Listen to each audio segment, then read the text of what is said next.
ដូចក្បោចដែរលោកច្បាស់ចេះចឹងទេលោកទាំងថ្ងៃបងតាមពិតល្បត់ប៊ូស៊ីសោះអូឆេះវិញហើយ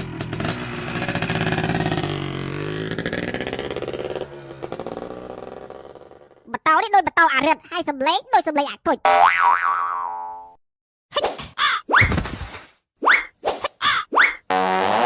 ហើយអាក្មួយឌូបៃអីធ្លាប់ដាប់ឥឡូវអត់បាទមេភូមិអើយខ្ញុំចាក់ទៅមួយកសិកម្មដាប់ដោះអីហ្នឹងអត់ដែរធ្វើទេពីមុនមកនិយាយទៅខ្ញុំធ្លាប់តែនៅឌូបៃហ្នឹងគឺធ្វើខាង restaurant clinic អញ្ចឹងណាបើអញ្ចឹងចាំខ្ញុំបរៀនណាវាជាជំនាញថ្មីក្នុងជីវិតផងដែរបាទមេភូមិយើងយកគ្រាប់អាឡឹកនេះចូលដីអញ្ចឹងមកតែកុំយកជ្រៅពេកយកខ្លាចវាដោះអត់រួចណាបាទតោះតាបើទៅមុខទៀតអូខេ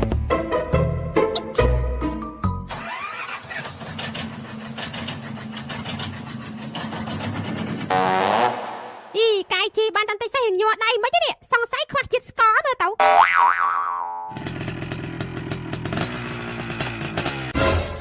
ណែរ៉ៃមកវិញហីមកវិញហ៎ណែមេភូមិនឹងមេភូមិនឹងមេភូមិទៅលបល់ចោលនេះឯងបាំងកាយហើយមេភូមិផ្អារត់លើហើយអូមែនកាលីហ្វាលេងអីគ្រាន់តែជិះម៉ូតូឲ្យពេលថ្ងៃទៀតចាំបាញ់បាំងកាយមេឃវាក្តៅពេញគាត់តែប៉ុណ្្នឹងសោះ